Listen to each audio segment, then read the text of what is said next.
Pemirsa, melalui Komite Rekonsiliasi saat ini pemerintah berencana melakukan penyelesaian kasus-kasus pelanggaran HAM berat masa lalu selambatnya bulan Agustus tahun ini. Skema penyelesaian utamanya akan dilakukan melalui jalan non-yuridis, mengingat penyelesaian yuridis yang seharusnya ditempuh dinilai sangat sulit untuk dilakukan. Betapa tidak pelanggaran tersebut terjadi di masa lampau, di mana barang bukti dan para saksinya kini sudah sulit untuk dihimpun kembali. Sementara di lain pihak, sejumlah kalangan menilai penyelesaian non-yuridis atau rekonsiliasi ini terlalu menyederhanakan persoalan dan melanggar mandat Undang-Undang Nomor 26 Tahun 2000 tentang Pengadilan HAM. Lantas bagaimana seharusnya persoalan kelam masa lalu ini diselesaikan? Bersama saya telah hadir di studio Komisioner Komnas HAM, Wakil Ketua Komnas HAM Siti Nur Laila, dan juga aktivis pembela HAM Todung Mulya Lubis. Selamat sore Ibu Laila dan juga selamat sore Pak Todung. Selamat sore. Iya, dan pemirsa Anda juga bisa turut berinteraksi dalam dialog ini melalui sambungan telepon di 021529000311 atau SMS di nomor 081183355551, dan Anda dapat mention di Twitter @berita1tv atau Facebook @berita1tv. Saya akan ke Ibu Laila pertama dulu. Sudah ada 2 kali pertemuan dengan apa yang disebut sebagai tim rekonsiliasi ini bersama dengan Jaksa Agung. Apa sih Bu yang dibahas dan apa sih yang kemudian disepakati? Ya, yang pertama saya ingin jelaskan, belum sampai pada kesimpulan ini tim rekonsiliasi, tapi sebenarnya usulan yang disampaikan adalah Komite Penyelesaian Pelanggaran HAM Berat Masa Lalu, itu dulu. Kemudian yang kedua, pertemuan di era pemerintahan Pak Jokowi itu sudah dilakukan 2 kali di bulan April dan bulan Mei ini. Di antaranya Menko Polhukam, kemudian Kejaksaan Agung, Panglima TNI, Kapolri, Kepala BIN, Komnas HAM, dan Menkumham. Nah, jadi 7 lembaga itu, dan di eranya Pak SBY juga sudah dilakukan beberapa kali pertemuan model atau semacam ini. Seperti ini. Oke, apa yang bisa membuat kemudian kita sedikit optimis bahwa tim yang saat ini bertemu di era pemerintahan Jokowi akan berbeda dengan pemerintahan SBY? Iya. Jadi bedanya sebenarnya, dan mungkin masyarakat dan juga Komnas HAM optimis untuk penyelesaian ini, pertama ini masuk di dalam RPJMN 2015-2019. Yang kedua, Presiden sekarang tidak punya persoalan dengan masa lalu. Nah, jadi itu yang membuat sebenarnya publik menjadi optimis, dan juga korban, Komnas HAM, dan termasuk aktivis hak asasi manusia gitu. Jadi punya harapan besar untuk ini bisa diselesaikan gitu. Oke, Pak Todung optimis kok mukanya berkerut begitu? Saya sih mengapresiasi langkah pemerintah untuk membentuk Komite Rekonsiliasi. Tapi saya pribadi lebih menginginkan ada undang-undang yang membentuk Komisi Kebenaran dan Rekonsiliasi. Itu keinginan saya, sebab kalau hanya pemerintah tanpa melalui undang-undang, nanti juga akan banyak sekali pertanyaan-pertanyaan yang muncul di publik. Nah, tentu dalam hal ini, kalau kita bisa membuat undang-undang mengenai Komisi Kebenaran dan Rekonsiliasi, itu akan bisa menggabungkan pendekatan non-yuridis dan pendekatan yuridis sekaligus. Sebab yang penting adalah mengungkapkan kebenaran tentang pelanggaran hak asasi manusia masa lalu, dan ada maaf. Jadi ada pengungkapan kebenaran, truth telling, ada maaf. Jadi apakah maaf itu diberikan atau tidak? Apakah yang mengungkapkan kebenaran itu berani atau tidak mengungkapkan itu?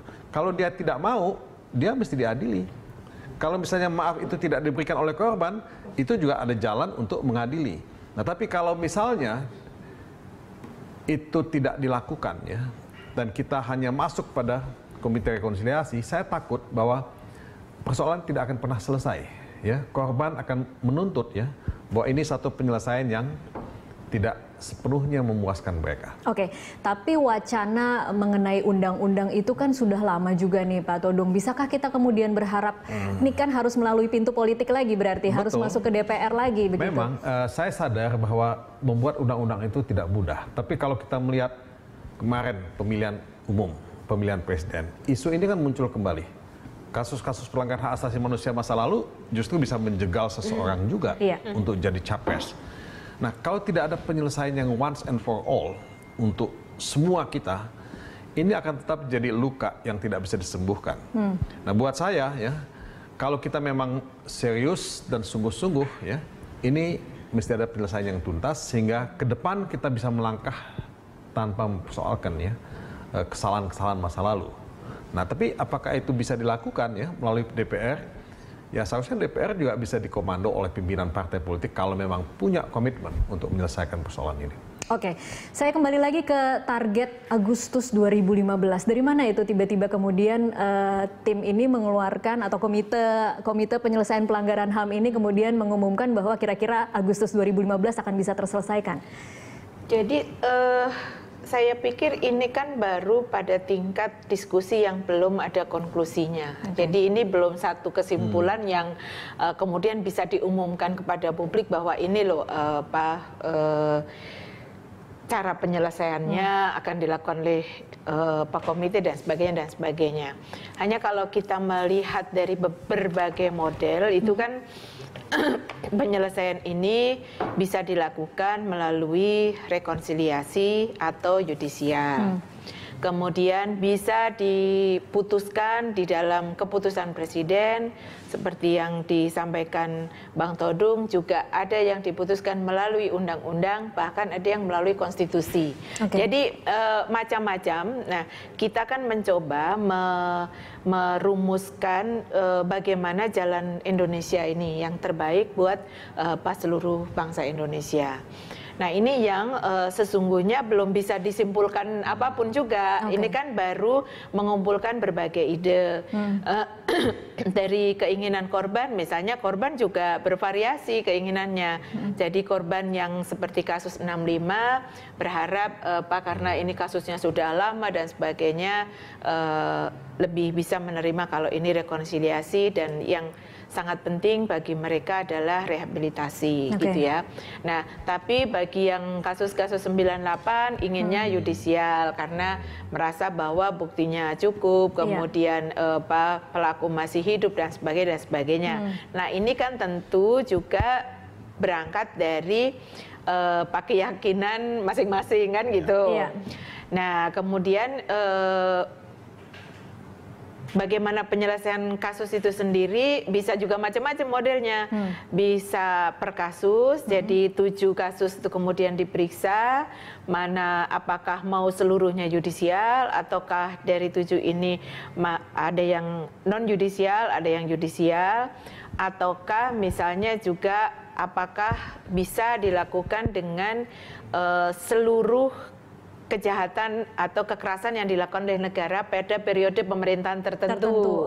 Nah, itu juga bisa. Jadi berbagai macam yang ini sesungguhnya di beberapa negara yang lain seperti ini modelnya di ini. Nah, itu yang kemudian kita coba kumpulkan mana yang paling mungkin untuk penyelesaian pelanggaran HAM berat di Indonesia ini. Gitu. Baik, kita akan lanjutkan di segmen selanjutnya. Pemirsa tetaplah bersama kami.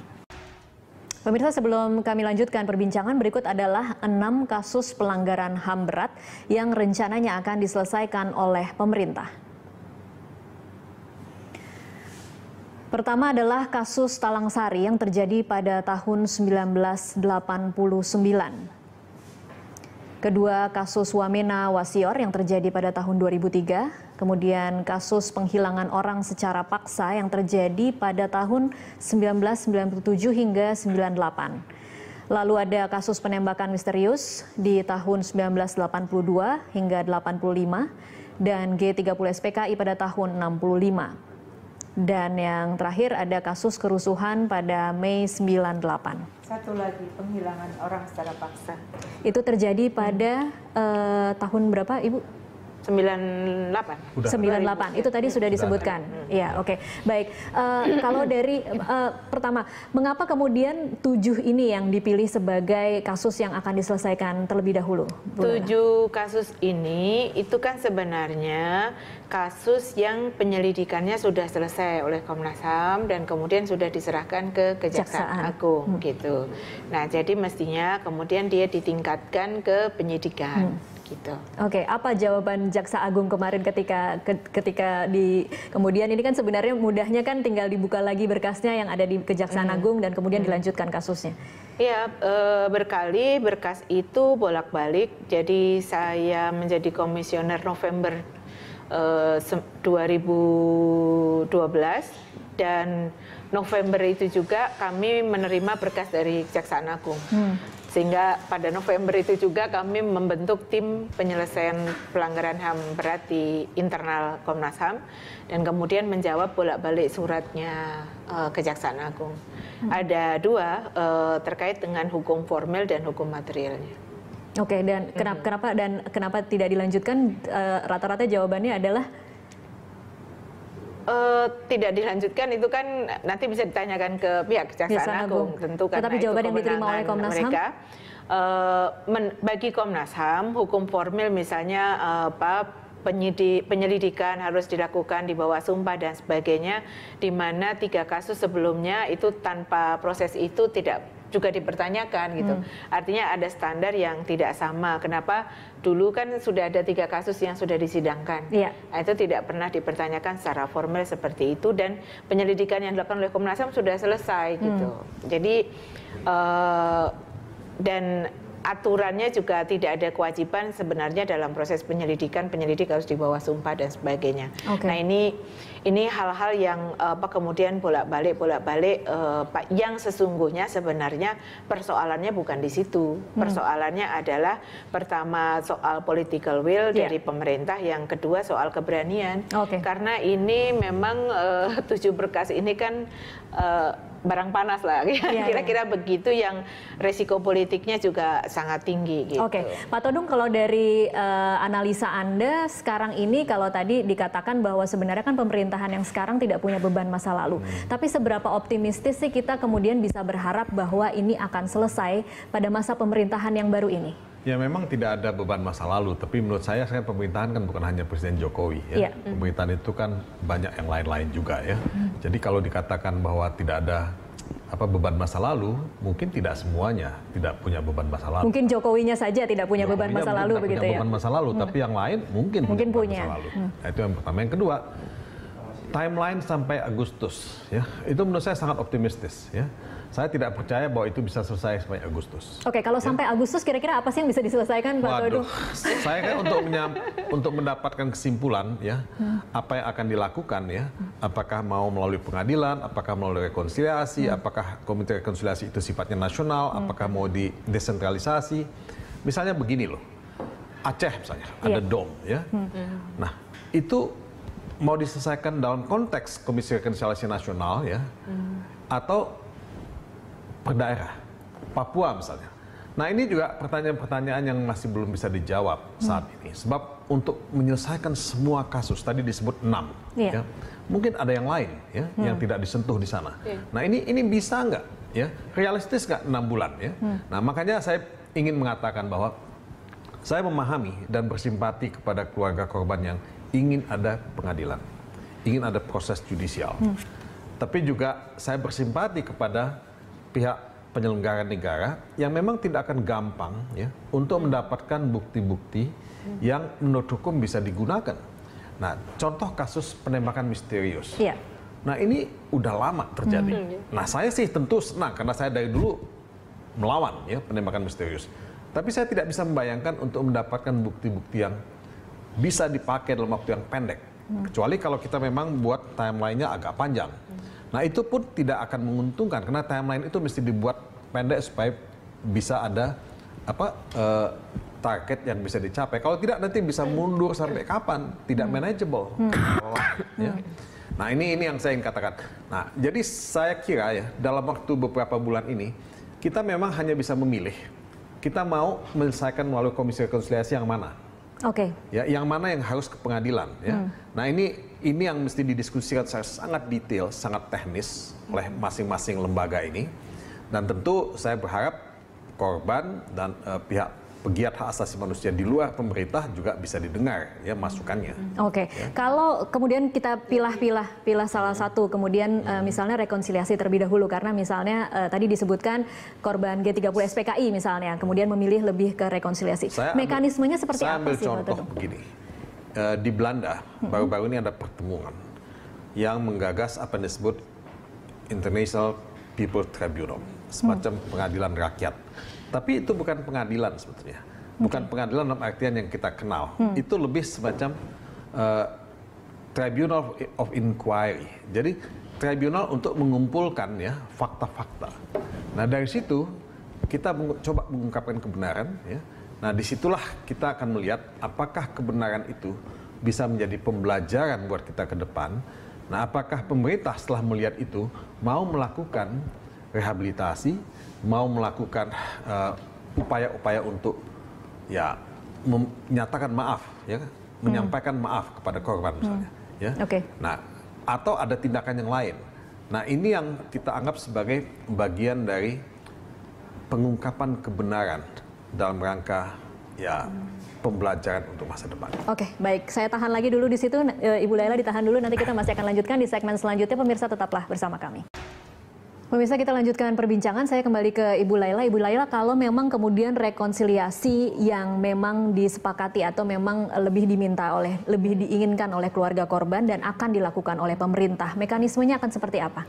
Ya, jadi rekonsiliasi itu dilakukan juga dengan syarat gitu ya, juga dengan syarat. Jadi bukan korban dan pelaku duduk bersama kemudian saling bermaafan, tapi ada syarat yang kemudian secara masyarakat internasional pun juga akan bisa menerima dengan mekanisme ini. Jadi baik mekanisme yudisial maupun rekonsiliasi itu kan harus ada menjadi bagian dari masyarakat internasional juga bisa menerima itu. Nah, untuk rekonsiliasi sendiri itu kan harus ada syaratnya, ada pengungkapan kebenaran atas peristiwa yang terjadi.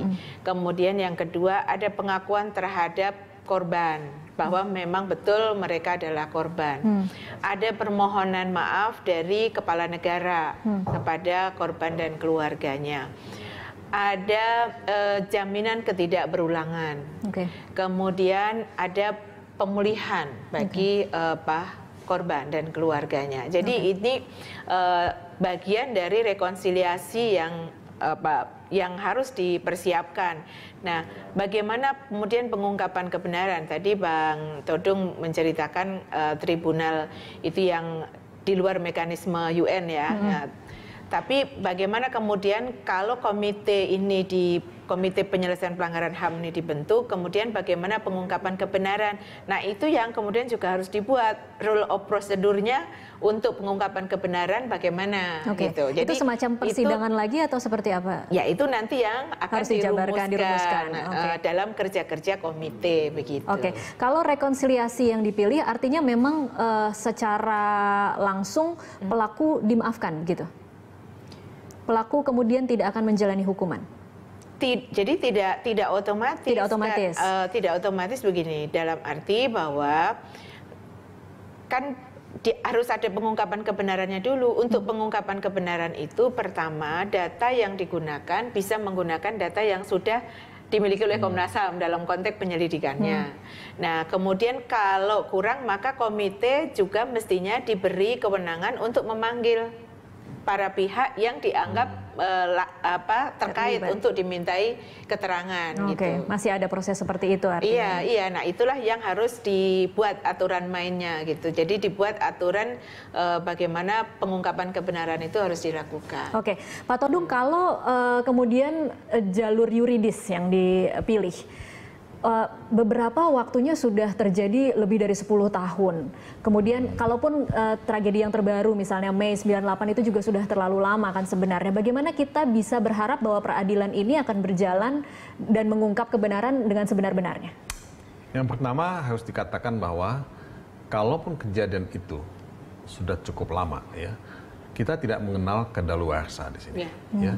Jadi pelanggaran berat hak asasi manusia masa lalu itu tetap bisa diusut, tetap bisa diinvestigasi, tetap bisa diproses secara hukum. Kalau pelakunya sudah meninggal dunia? Nah, itu kalau pelakunya sudah meninggal dunia itu kan gugur ya tuntutan pidananya ya. Tapi persoalannya kan di sini ada dua perspektif. Perspektif pelanggaran hak asasi manusia yang menjadi tanggung jawab individual ya atau negara. Nah, kalau negara mungkin tidak bisa dihukum pidana, masuk penjara atau segala macam, kan tidak mungkin. Yang paling mungkin dilakukan oleh negara adalah menyampaikan pernyataan maaf kepada korban ya. Kemudian yang kedua ya melakukan rehabilitasi dan reparasi plus kompensasi. Ya. Nah, ini yang bisa dilakukan oleh negara. Nah, tapi buat korban, kalau negara sendiri sudah mau menyatakan maaf, ya, menyampaikan maaf, itu sudah satu medicine, satu obat. Karena negara selama ini dianggap tidak pernah mau bertanggung jawab. Ya.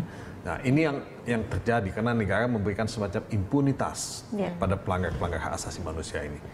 Nah, kalau misalnya kita bisa ya mendorong proses ini secara sistematis ya, dari satu pelanggaran hak asasi manusia ke pelanggaran hak asasi manusia yang lain, ya kita akan lihat nanti pada kasus yang mana kita masih memungkinkan ada proses peradilan, pada kasus yang mana yang memang sama sekali tidak mungkin. Nah, ini kita minta ada semacam bukan sekedar timeline tapi juga kesabaran, karena tidak mudah. Kalau Anda tadi menanyakan soal proses yudisial hukum ya, itu mengumpulkan alat bukti tidak gampang. Kalau kita berpikir sempit legalistik, karena kasus pelanggaran hak asasi manusia itu ya banyak yang didasarkan pada testimoni, ya testimoni dari korban, dari pihak-pihak yang dekat dengan korban, atau pihak yang ikut sebagai pelaku pelanggaran hak asasi manusia juga. Karena ada yang mengaku juga, yang disebut complicity ya dalam bahasa asasi manusia, pelaku pembantu atau ya saksi mata atau apa. Nah, ini yang saya kira juga mesti dilihat secara satu persatu, kasus demi kasus. Oke, baik. Kita break dulu. Pemirsa tetaplah bersama kami. Usai news update, kami masih akan melanjutkan perbincangan ini. Pemirsa, terima kasih Anda masih terus menyaksikan Prime Time Talk. Kita masih membahas bagaimana pemerintah saat ini sedang berencana untuk menyelesaikan kasus-kasus pelanggaran HAM yang terjadi di masa lalu. Saya sudah memiliki penelpon yang bergabung bersama kami. Saat ini ada Pak Gusman dari Riau. Selamat malam Pak Gusman. Selamat malam. Iya, silakan Pak Gusman. Halo. Iya, silakan Pak Gusman dengan komentar atau pertanyaannya. Ya. Selamat malam. Malam. Ya, kita menyesali terjadinya pelanggaran HAM berat ini.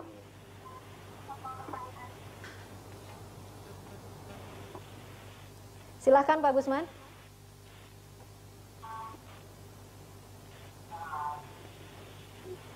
Halo Pak Gusman. Ya, tampaknya terputus. Kita akan lanjutkan perbincangan dulu. Saya kembali lagi ke Pak Todung mungkin. Kalau kita kemudian bisa memberi masukan kepada Presiden Jokowi, harus mulai dari mana? Kan ada undang-undang yang harus kita terus desak untuk bisa disahkan menjadi, ada rancangan undang-undang yang harus kita desak menjadi undang-undang. Kemudian ada juga penyelesaian melalui jalur rekonsiliasi. Tetapi apa yang paling realistis dan paling bisa lebih cepat dilakukan dan paling sederhana untuk dilakukan mungkin Pak Todung? Ya, kalau saya sih melihat rekonsiliasi itu juga mesti melalui undang-undang. Ya. Tapi saya tahu bahwa itu tidak mudah. Karena DPR itu punya banyak sekali kepentingan politik yang belum tentu semuanya setuju dengan penyelesaian ini. Nah, oleh sebab itu yang paling simple adalah mengikuti rekomendasi dari Komnas HAM sendiri. Ya. Nah, itu kan sudah ada disampaikan pada Kejaksaan Agung. Nah, Kejaksaan Agung selalu berdalih bahwa ini kan tidak pro justisia, ya. Jadi tidak punya daya ikat hukum. Ya. Kalau mau melakukan investigasi, penyelidikan atau penyidikan mesti pro justisia. Nah, ini dianggap pra justisia. Nah, tapi jadikan itu sebagai bukti awal atau sebagai dokumen investigasi awal untuk menindaklanjuti itu. Nah, mungkin Kejaksaan Agung tidak bisa menindaklanjuti semuanya. Tapi beberapa yang dia bisa tindak lanjuti sebagai goodwill, sebagai good faith, ya itikat baik kepada publik, pada korban. Nah, itu aja ditindak lanjuti. Tapi kalau memang misalnya sangat tidak mungkin ya, tadi kita ngomong soal kasus penembakan misterius. Kalau tidak gampang mendapatkan bukti-buktinya, mulai dengan yang bisa ada bukti-buktinya, lebih gampang didapatkan. Nah, peristiwa Trisakti 1, Trisakti 2, Semanggi, itu bisa dilakukan menurut saya. Ya, itu belum lama terjadi. Nah, kalau tahun 65 ya, tahun Petrus itu udah cukup lama. Ya, mulai aja dong sekarang. Semanggi, ya, Trisakti 1, Trisakti 2, ya, atau Paniai misalnya, ya kan? Kalau mau ya.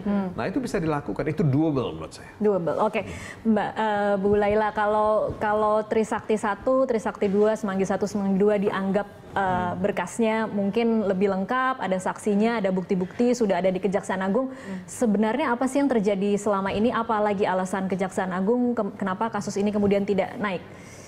Kalau pertanyaannya itu sama sebenarnya pada jawaban yang tadi itu, di formil dan material. Gitu. Jadi itu kan 7 berkas itu, jadi nggak satu berkas, pasti 7 berkas itu dibalikin dengan petunjuk jaksa ini secara hukum formilnya, materialnya ini gitu. Nah, itu yang kemudian kami kembalikan gitu. Nah, sebenarnya dari beberapa negara, kalau kita lihat itu rekonsiliasi yang dilakukan itu ada yang menggunakan undang-undang, ada yang menggunakan keputusan presiden, gitu. Nah, memang kalau undang-undang kan kemudian tanggung jawabnya renteng gitu kan, presiden, legislatif, lebih gitu, rata dipikulnya ya. Cuman memang prosesnya jauh lebih panjang. Nah, kalau di dalam RPJMN itu komite ad hoc. Ya, komite ad hoc yang langsung bertanggung jawab kepada presiden gitu. Nah, enaknya sebenarnya kalau sudah di dalam RPJMN itu kan dia harus dipertanggungjawabkan nanti di 5 tahunan kan gitu. Nah, itu yang kalau itu tidak dilaksanakan maka akan dituntut pertanggungjawabannya gitu. Jadi kalau menurut Anda sebenarnya kalau melalui jalur yuridis memang agak berat untuk 7 kasus ini. Sebenarnya baik yudisial maupun non yudisial itu dimungkinkan saja dua-duanya gitu. Nah, cuman kan memang tadi terkait dengan soal karena proses pembuktian ini sudah lama dan sebagainya. Nah, itu kan ada pertimbangan tersendiri. Termasuk juga kan kalau proses yudisial kan menggunakan Undang-Undang 26 tahun 2000. Kalau non yudisial kan harapannya menggunakan langkah, jadi menggunakan putusan Mahkamah Konstitusi yang dulu membatalkan Undang-Undang KKR. Nah, jadi di dalam putusan Mahkamah Konstitusi itu bahwa presiden diperbolehkan membuat langkah politik. Nah, itu yang untuk penyelesaian pelanggaran HAM. Seberapa realistis atau seberapa bisa kita berharap bahwa Presiden Jokowi akan mengeluarkan kepres yang akan kemudian menjadi payung hukum, Ibu Laila? Ya, kalau kemarin kemudian dari rapat itu kalau dilihat pada RPJMN-nya dan kemudian dijalankan, ya itu durasi waktunya 2015-2019 gitu. Bisa dilakukan di tahun mana saja, Kalau membaca itu, dan itu adalah komite ad hoc gitu, dan keputusannya adalah keputusan presiden langsung bertanggung jawab kepada presiden gitu. Sekarang pertanyaannya mungkin artinya mau undang-undang maupun keputusan presiden itu sama bisa digunakan sebagai dasar hukum untuk penyelesaian pelanggaran. Sekarang mungkin pertanyaannya Pak Todung, apa yang bisa membuat pemerintah lebih memprioritaskan ini ketika mereka punya berbagai PR lainnya dalam 5 tahun, mengapa yang ini harus dibereskan? Sebetulnya ini kan utang pemerintah sejak dulu, bukan saja pemerintahan Jokowi, tapi sebelumnya dan sebelumnya. Udah usia remaja nih, 17 tahun. Jadi sudah 17 tahun kemarin reformasi. Jadi utang ini kalau nggak dibayar, bunganya nambah. Bunga itu dampaknya apa sih Pak Todung? Nah, bunga ini dampaknya adalah distrust, ya, ketidakpercayaan. Nah, kalau kita memang ingin ya membangun nation yang tidak ada luka-lukanya, ya. Nah, ini mesti diselesaikan. Luka ini kan nggak akan pernah bisa sembuh, akan semakin ya tidak bisa disembuhkan kalau tidak diselesaikan. Jadi ini secara filosofis kita bisa sebut seperti itu. Ya. Jadi kenapa ini mesti diselesaikan? Padahal banyak persoalan-persoalan yang lain. Ya. Nah, persoalan yang lain ini lebih banyak juga yang sifatnya mungkin jangka pendek. Ya, itu betul-betul harus diselesaikan. Tapi ini kan jangka panjang yang sudah sejak dulu menjadi hutang. Ya. Nah, bangsa ini akan tidak mungkin ya bisa memulihkan sense of belonging, kebersamaannya sebagai bangsa, kalau persoalan pelanggaran hak asasi manusia berat ini tidak bisa diselesaikan. Dan cost yang harus dibayar itu mahal tidak sih ketika pemerintah ingin membayar hutang? Kalau ini kita kemudian berfilosofi ini hutang ada bunga, costnya itu sebenarnya mahal tidak sih Pak Todung ketika harus melakukan permintaan maaf tetapi diikuti dengan serangkaian persyaratan rekonsiliasi lainnya? Ya akan sangat mahal ya, akan sangat mahal dalam artian bahwa cohesiveness kita ya, kebersamaan ya, soliditas kita sebagai bangsa itu akan terusik terus.